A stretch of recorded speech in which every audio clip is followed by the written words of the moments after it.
1971 সালে শেখ হাসিনা প্রেগনেন্ট ছিল, তার পেটে কুলাঙ্গার সজীব ওয়াজেদ ছিল। এই যে ইহুদি নাসারাবাদ সজীব ওয়াজেদ ছিল এই ধানমন্ডি 12 রেতে। আজকে এখন আমরা এই ডিসেম্বর দাঁড়িয়ে আছি। এই ধানমন্ডির 12 রেতে পাকিস্তানি সরকার, পাকিস্তানি সেনা ছাউনির আন্ডারে সকল সরকারি সুযোগ সুবিধা নিয়ে এই বাসিনী বেগম শেখ হাসিনা, এই শেখ মুজিবের পরিবার সরকারি সুযোগ সুবিধা নিয়ে ওখানে ছিল।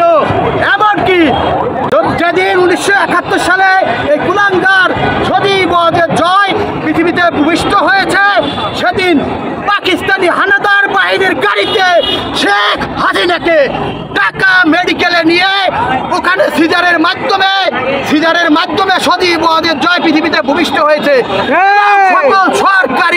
সকল সরকারি সুযোগ সুবিধা নিয়ে পাকিস্তান সরকারের সুবিধা নিয়ে শেখ মুজিবের পরিবার ওখানে থাকছে। এবং সজীব ওয়াজেদ জয় যেহেতু পাকিস্তান সেনাবাহিনী, পাকিস্তান সরকারের টাকায় তার চিকিৎসা হয়েছে, তার মায়ের চিকিৎসা হয়েছে ঢাকা মেডিকেলের জন্য আমরা এই কুলাঙ্গারকে পাকিস্তান হিসেবে ঘোষণা দিচ্ছি, রাজাকার হিসেবে ঘোষণা দিচ্ছি। যেহেতু পাকিস্তান পৃথিবীতে যখন ভূমিষ্ঠ হয়ে এই কুলাঙ্গার, এই যে দেশদ্রোহী পাকিস্তান 23 বছর আমাদেরকে শাসনের বদলে শাসন করেছে, যেহেতু পাকিস্তানিদের টাকায় সে তার পৃথিবীতে ভূমিষ্ঠ হয়েছে, ঢাকা মেডিকেলে গিয়ে তার মাকে পাকিস্তানি গাড়িতে আনা নেওয়া করতে সরকারি সুবিধায় দেখেছে, যেহেতু সে পৃথিবীতে ভূমিষ্ঠ হয়ে পাকিস্তানের টাকা মুখে দিয়েছে, পাকিস্তানের টাকায় সে খাবার মুখে দিয়েছে। সুতরাং এই কুলাঙ্গারকে আমরা পাকিস্তান হিসেবে ধিক্কার জানাই।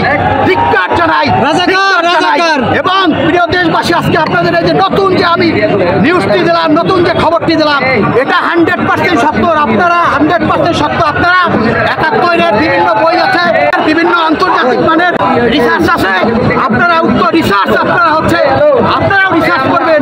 রিসার্চ করলে ওখানে শেখ মুজিবের পরিবার কেউ মুক্তিযুদ্ধ অংশগ্রহণ করে নাই, আওয়ামী লীগের 2-4 জন ছাড়া কেউ মুক্তিযুদ্ধ অংশগ্রহণ করে নাই। তারা সবাই ভারতে গিয়ে উল্টাপাল্টা কর্মকাণ্ড করেছে, স্বাধীনভাবে ওখানে চলছে।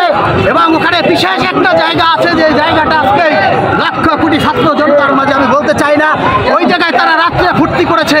তারা স্বাধীনতা মুক্তিযুদ্ধের সময় 1971 সালে দীর্ঘ 9 মাস মুক্তিযুদ্ধের সময় সারা পৃথিবীতে এই যে দীর্ঘ 9 মাস মুক্তিযুদ্ধের কারণে পৃথিবীতে যে বাংলাদেশ নামে একটি স্বাধীন রাষ্ট্র প্রতিষ্ঠিত হয়েছে, বাংলাদেশের লাল সবুজের পতাকা, 30 লক্ষ শহীদ, 2 লক্ষ মা বোনের ইজ্জতের বিনিময়ে এই যে স্বাধীন সার্বভৌম আমরা একটা 54,000 বর্গ কিলোমিটার স্বাধীন সার্বভৌম রাষ্ট্র পেয়েছি।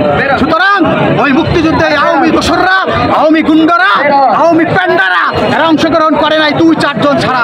সুতরাং প্রিয় দেশবাসী, এবং এই মুক্তিযুদ্ধের চেতনার নামে তারা বাংলাদেশকে ধ্বংস করেছে, বাংলাদেশের স্বাধীনতা সার্বভৌমত্ব সেই দিল্লির হাতে তুলে দিয়েছে, বাংলাদেশের স্বাধীনতা সার্বভৌমত্বের উপর আঘাত এনেছে। আজকে বাসিনী বেগম ইন্ডিয়া পালিয়ে গিয়েছে, সেই দিল্লি কাশিম বাজার কুটিরে বসে বাংলাদেশের বিরুদ্ধে ষড়যন্ত্র করেছে। এবং আমরা বাংলাদেশে যারা অবস্থান করছেন তাদের হুঁশিয়ার করে বলে দিতে চাই, এই বিপ্লবী বৈষম্য বিরোধী ছাত্র জনতা এবং বাংলাদেশ জাতীয়তাবাদী দল বিএনপির পক্ষ থেকে হুঁশিয়ার করে দিতে চাই, আপনারা সামনে বাড়বেন না, আপনারা রাস্তায় নামার চেষ্টা করবেন না।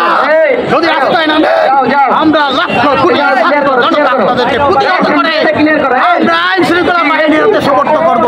এবং আমরা বাংলাদেশের স্বাধীনতা সার্বভৌমত্ব রক্ষার্থে জীবনের বিনিময় হলো আমরা 54,000 বর্গ কিলোমিটার এই স্বাধীন সার্বভৌম রাষ্ট্রকে রক্ষা করব।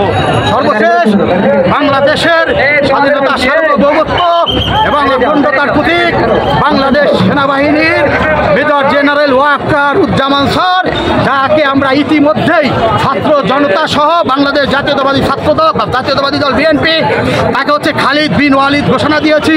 যদি আল্লাহ রাসূলের সেই শাসন আমল থাকতো তাহলে আমরা সাইফুল্লাহ তাকে ঘোষণা দিতাম। সেই প্রত্যয় ব্যক্ত করে বাংলাদেশ সেনাবাহিনী, বাংলাদেশের স্বাধীনতা সার্বভৌমত্ব, বাংলাদেশ সেনাবাহিনীকে আমি আমার সংক্ষিপ্ত বক্তব্য এখানে শেষ করছি। বাংলাদেশ জিন্দাবাদ, বাংলাদেশ জিন্দাবাদ, বাংলাদেশ জিন্দাবাদ।